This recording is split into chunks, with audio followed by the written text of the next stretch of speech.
So welcome back to another session of Business English and Communication Skill. In today's class, we are going to discuss about interview skills. So to give you a brief to all the students whosoever have attended Business English and Communication Skill classes, initially we started with communication. We identified what is the process, how the business, how in the corporates, how in the organization, communication skill plays important role. We also identified the different forms of communication. We identified what could act as barrier in the free flow of communication. Then we discussed about the different kinds of letters.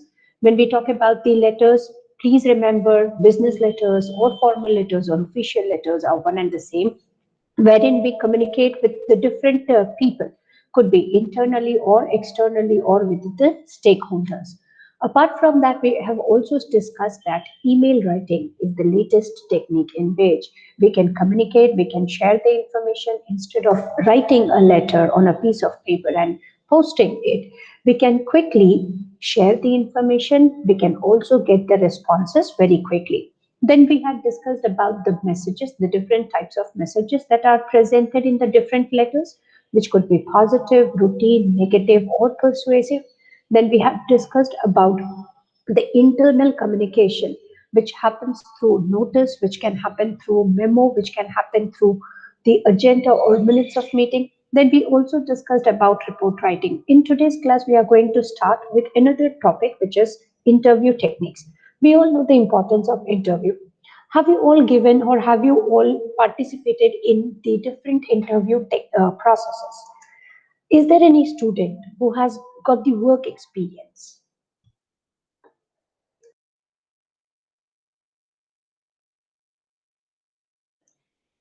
No? None of you is having the work No, ma'am. experience? Okay, Ranveer Rana, I see you writing yes. You do have the work experience, or is it that you have the experience of attending interview process?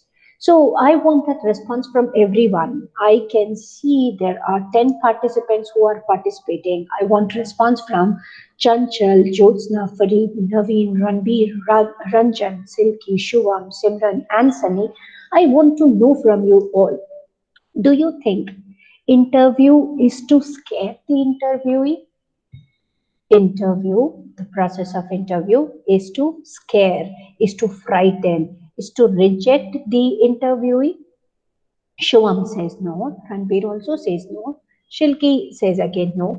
But why are we scared then? Whenever we talk about interview, whenever we talk about the process of interview, we all are scared. We tend to become nervous, isn't it? And we are very anxious while attending the interview. So what generates that fear factor? What is that is creating that anxiety within us? Do you have an answer to that particular question? What, according to you, creates that fear element within us? Are you all very confident? Say, for example, tomorrow, if there is an interview schedule, will you all be able to appear for the interview process or attend the like interview process? Ranbir Rana says misunderstanding. Okay,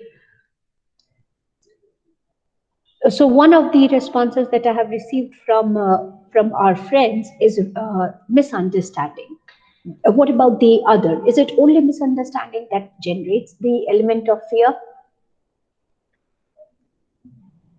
Okay, Kumari Jyotsna says nervousness. We all tend to become nervous. Why do we feel this nervousness?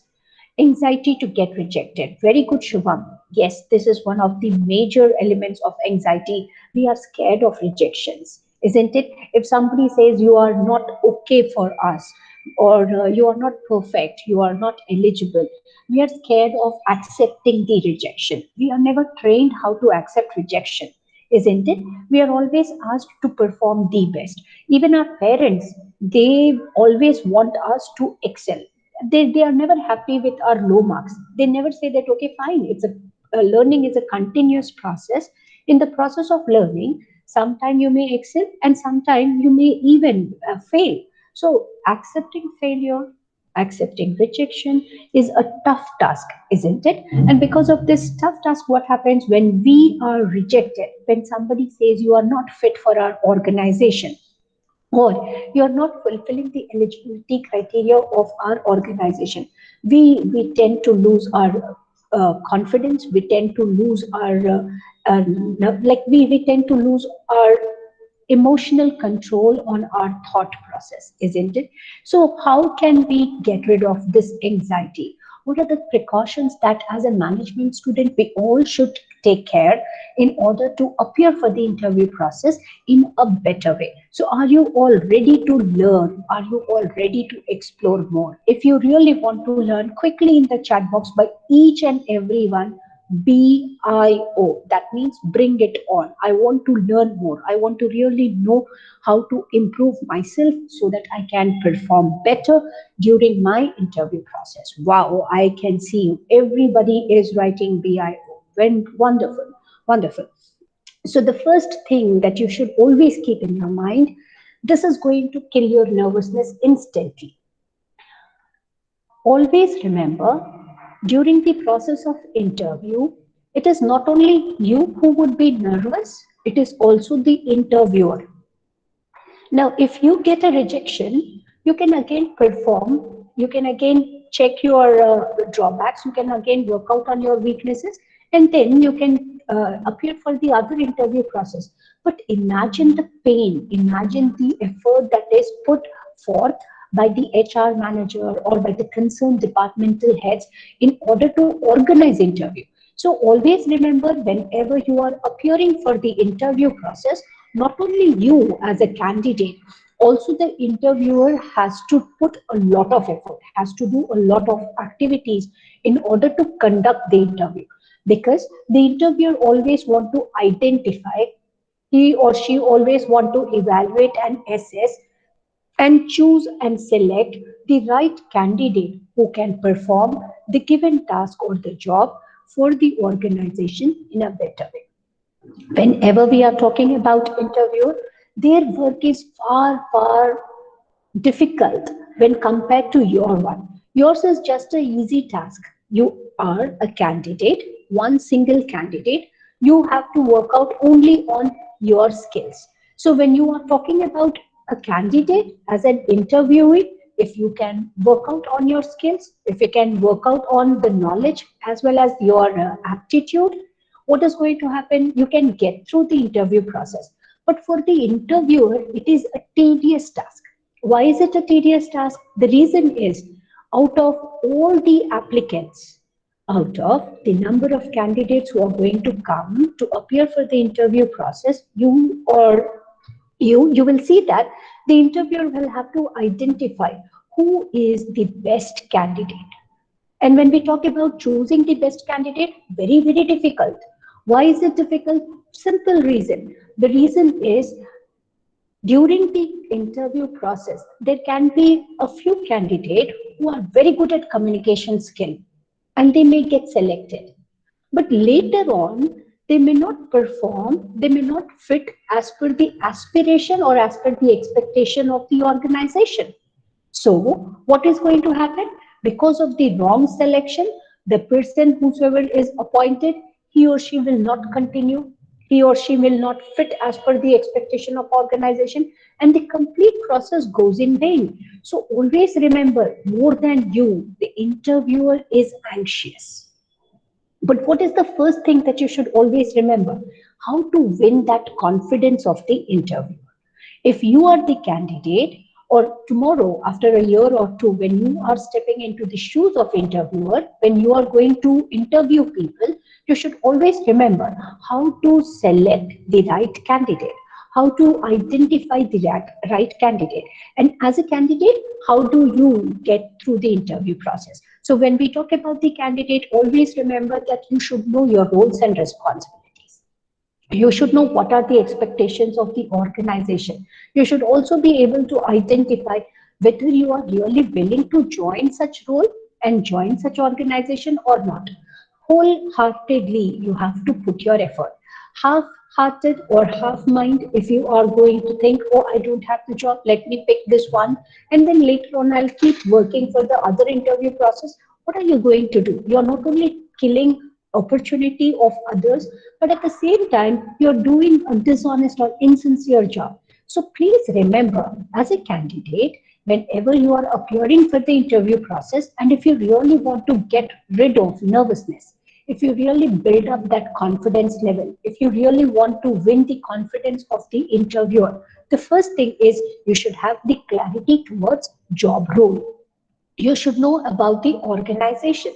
You should be able to decide how long are you going to work with the organization so that you can perform better, not only for yourself but also for the organization.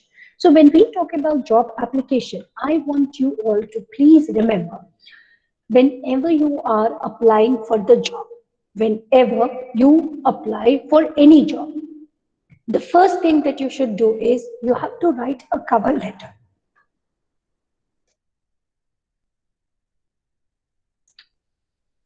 The very first thing that you do is you should write a cover letter.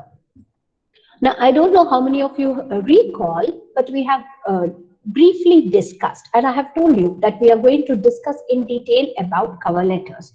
Do you remember the different types of letter that we have discussed when we were talking about the business letter? Quickly in the chat box, how many of you really remember or can still recall the different types of letters that we have discussed? Can you name at least 3 or 4 of them? I'm waiting for your response in the chat box. Can I hear from you all, or can I get the response through the chat box? Do you remember the different types of letters that we have discussed? Dibri Prakash says yes. So do you remember the very good for it? But did you learn the routine letters or were the messages routine? So this lacks, this has proven that you people are not revising. Were there only 4 types, Kumari Jyotsna? Okay, so let me revise it. The Silky Kumari, there were the letters and not the routine. The types were the message: routine, positive, negative, and persuasive. Is there 4 different types of messages? But I'm talking about the different letters. All right. So let me give you a quick recall of what we have discussed. Very good, Divya Prakash rightly stated: adjustment letter, appointment letter, bingo boy, bravo, very good. Kudos to you at least that you are trying to recall some of it.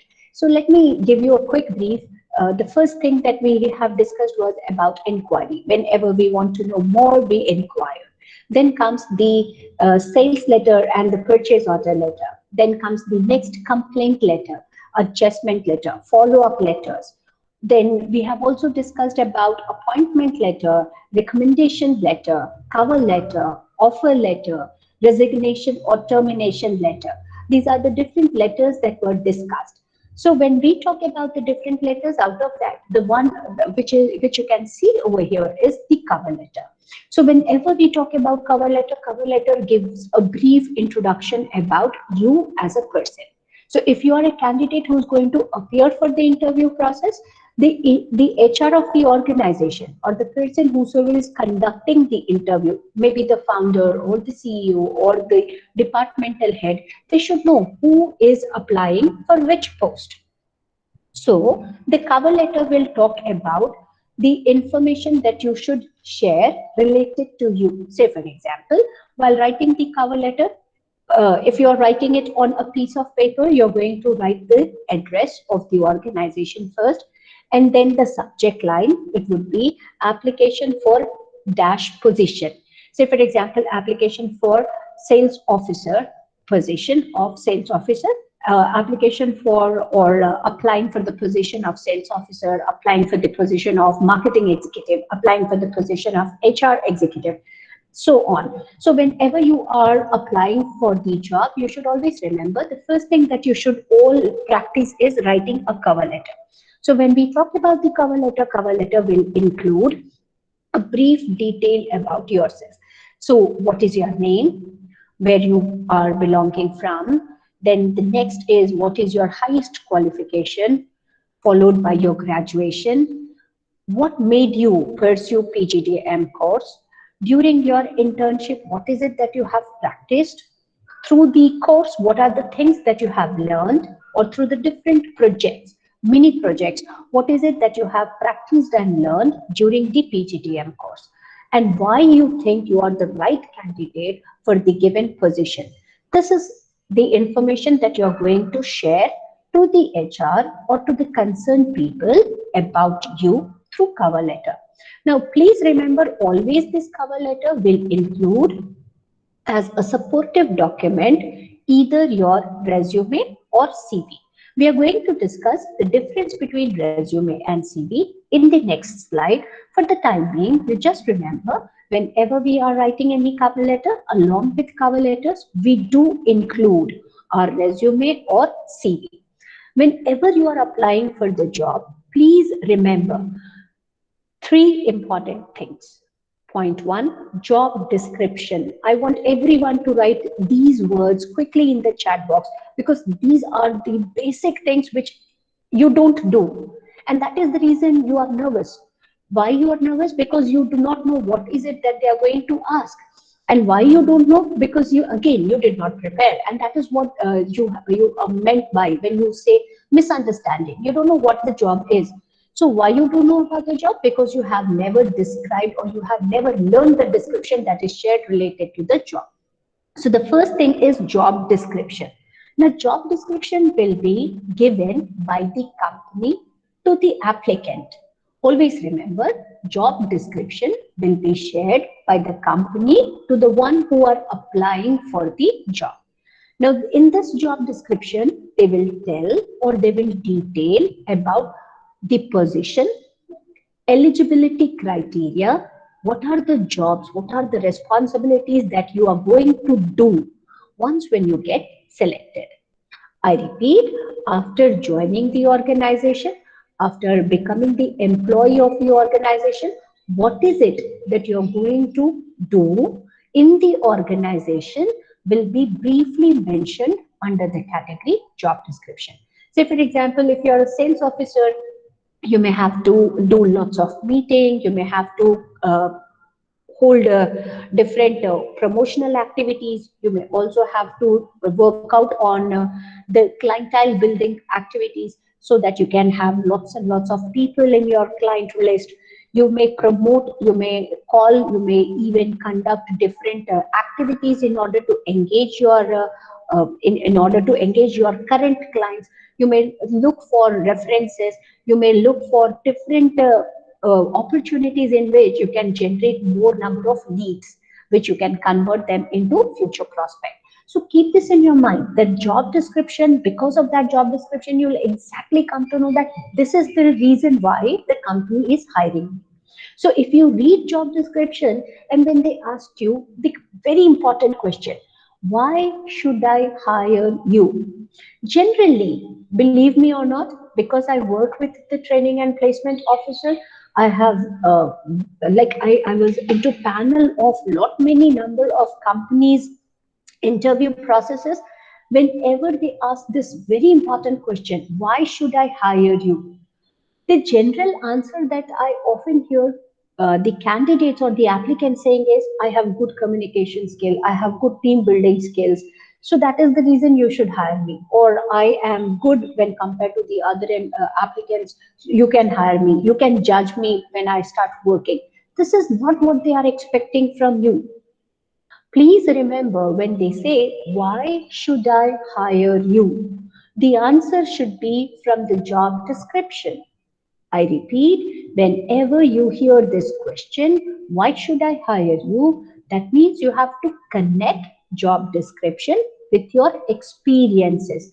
Now, you cannot say that we are fresher and so therefore we have no experience. No, certainly not. Even as a fresher, you get an opportunity to work as intern. Some of your internships would be work from home. Some of your internships would be where you are going to really put your best of the best efforts and to gain more experience in the corporate world. So keep this in your mind. You have to connect all these experiences along with knowledge skills. What is it that you have studied during your PGDM course, and how can you add on that particular course knowledge in order to perform that particular activity? So keep all these in your mind while answering to this particular question. So if somebody is asking you, why should I hire you? You have to connect the job description. You need to say that, sir, you are looking for a candidate who can promote the product and build up the clientele list. So during my internship, I have worked with so and so organization where I have not only promoted their product but also tried to increase the list of the clients. And how did you do it? You have to explain it in detail. So that will generate interest. Automatically, you will see you're having a lot of information to share with the interviewer, and at the same time interviewer will also be very confident that yes, I am talking to a person who has got fair knowledge about what the job is going to be. So please keep this in your mind. The first question that is asked by all the interviewer: introduce yourself. Tell me something about yourself. Please remember, whenever you are talking about yourself, always say with great confidence about all the things that you have done, particularly during your lifetime, which exhibits managerial skill. I want you all to remember this word again. And can I get quickly in the chat box the word managerial skills? So, whenever you are talking about yourself, make the person understand that though you may not have work experience, but still you are a person who knows how to manage people. So how can you show about your managerial skill?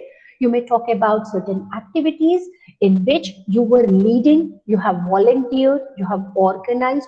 You can talk about certain activities in your day-to-day life, which talks about managing relationship or interacting with people. You can talk about your Facebook account, you can talk about your Twitter account, you can talk about your LinkedIn account, wherein you can say that because of my good communication skill, I am in contact with more than 1,000 people, and all these 1,000 people are having very good relationship. I know them in person, or I know them virtually because I am connected with them virtually. So you should be able to talk about your managerial skill during the introduction. It is not like introduce yourself. You start with my name is, say for example, my name is Neeru Kumari. I'm born and brought up at so and so place.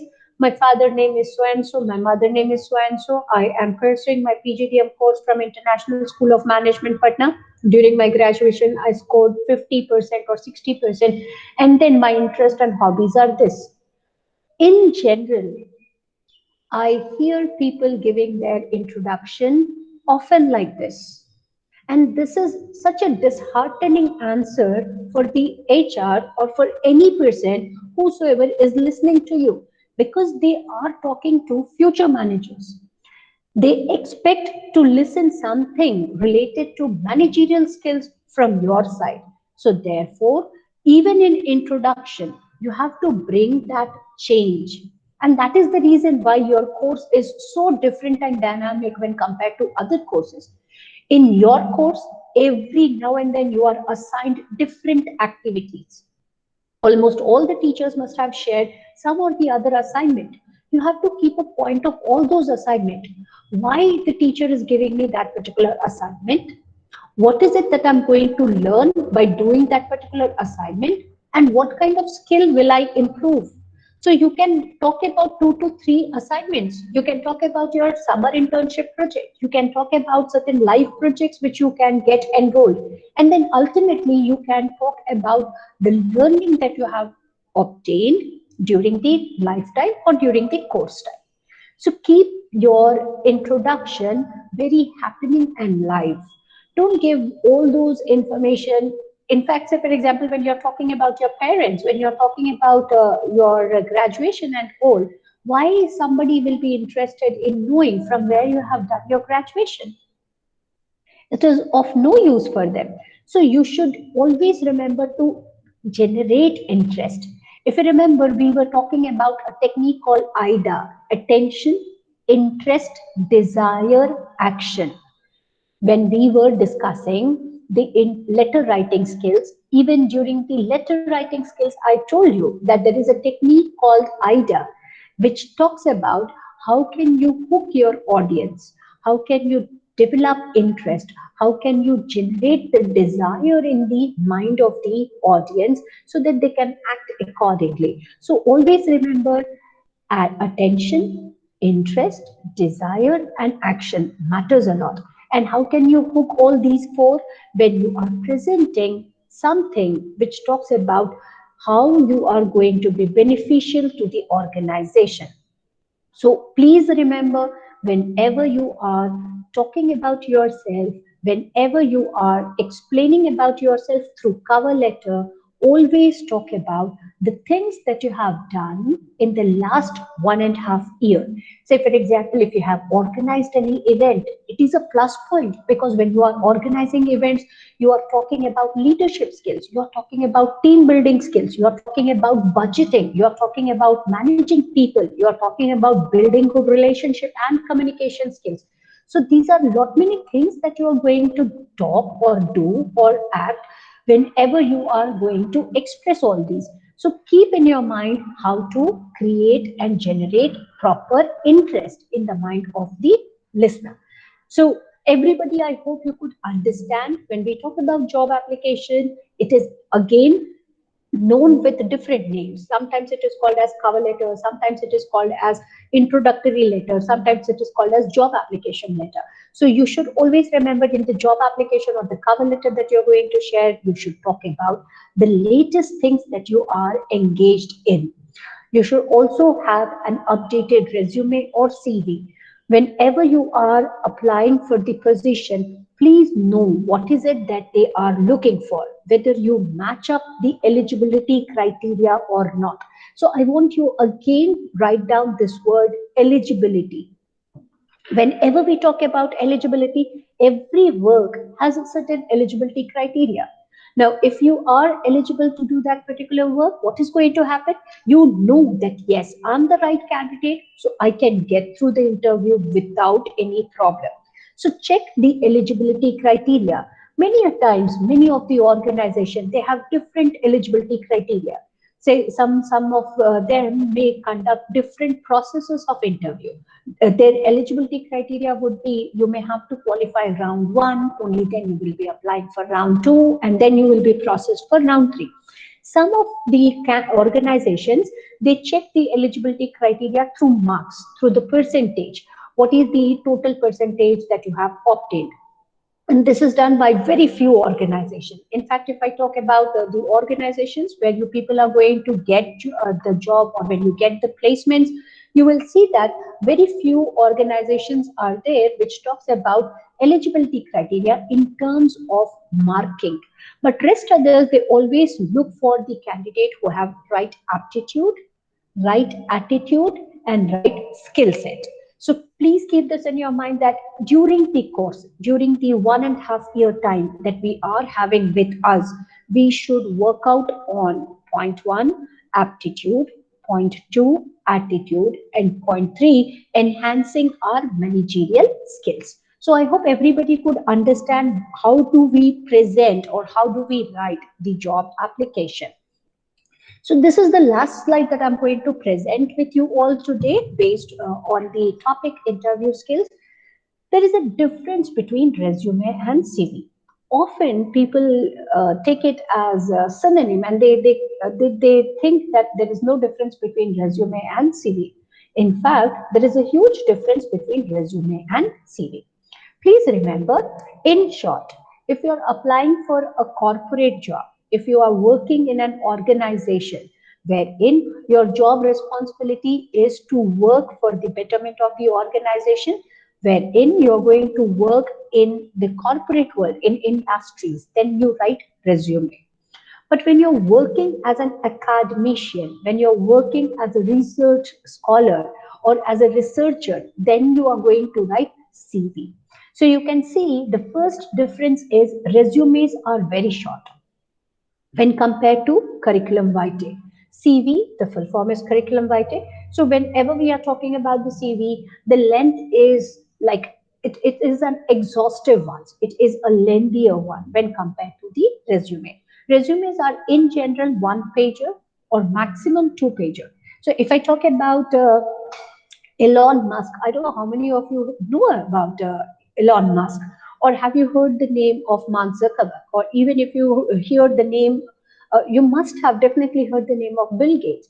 So if I talk about their resume, it is only one page, just one single page. So why are they talking about resumes in short? Because in that one page, they want to write all the important information that they have done during their lifetime or during their experiences with the very different organization. So let us talk about resume first, and then we will be moving towards the curriculum writing. So when we talk about resume, it talks about the different roles that you have worked on. So currently, as you all are fresher, you still will have your work experience as intern. Everybody will be talking about their internship in the resume. You all will talk about your work experience either as interns. Some of you, if you are really very keen and very interested, by the end of this month, I will be sharing with you all certain live project opportunities. So you may get enrolled into live project opportunities, which will be completely online. So you can enroll into it, and then you can again enhance your skills. That will again add value in your resume. So you should talk about your internship, you should talk about live project, you should talk about online internship or online projects that you have done during the course time. Then after that, there will be certain experience. There can be a candidate who may have 1 year of experience, 6 months of experience, 2 or 3 months of experience, may not have the work experience certificate, but still the gaps you can present, you can show up with the experiences. Otherwise, you are going to talk about your qualification. You are going to talk about your highest qualification first. Right now, you all are pursuing PGDM course, so you are going to talk about PGDM course followed by graduation and then 12th and 10th.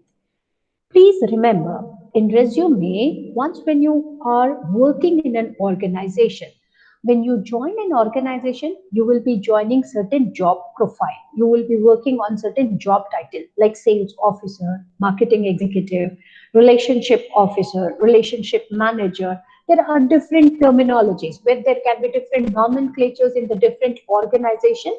So you people are going to work in one of the company wherein you will be holding certain position, and then you will also hold certain responsibilities.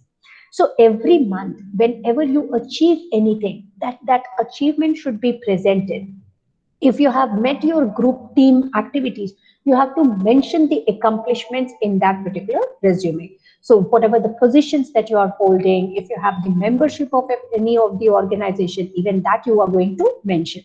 So in general, when we talk about the resume, you will see that it is showing, or it will present the latest thing, which may cover 5 years, 10 years, or 15 years of things that you have done. But when we talk about curriculum vitae, as I have already stated here, that it is a lengthier one.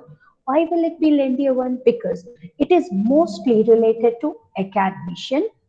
And when we talk about academicians, under the teaching or under the position when you are working as an academician, you may be teaching different subjects. You may be participating in different conferences, seminars, faculty developmental program, management developmental program, short-term projects. So there can be lot many activities that as a teacher or as a faculty or as a professor you will be into, and then you have to mention all those. So there will be a list of publications. I don't know how many of you who in fact study the different publications, the different research papers, the different presentation, the different training that are imparted by the people. So they are going to talk about their experiences, they may talk about the books that they have written, they may talk about the research paper that are published in the journals, they may talk about the chapters that they have written in the different books.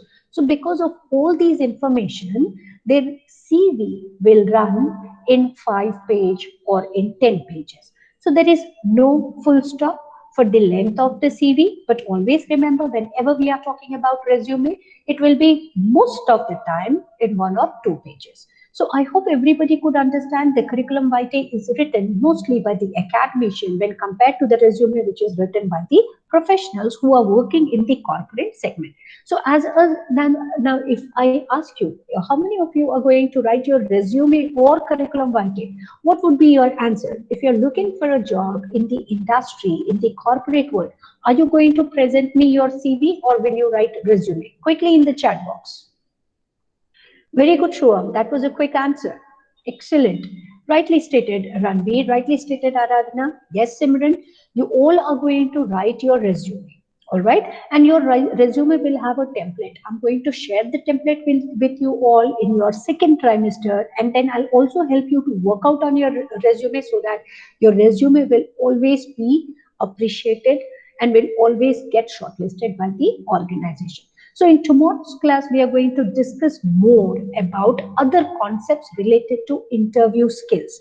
Like what are the things that we have to remember when we talk about the process of interview is a lengthier process. So what are the different processes? What are the different types of interview? And as a person, as an applicant, what steps we should take in order to improvise ourselves, in order to improve our abilities and skills. So that's all in today's class. In case if you have any doubt, you can ask me, you can get your doubts cleared. Rest others, thank you very much for attending to today's class. God bless you all and take care of yourself.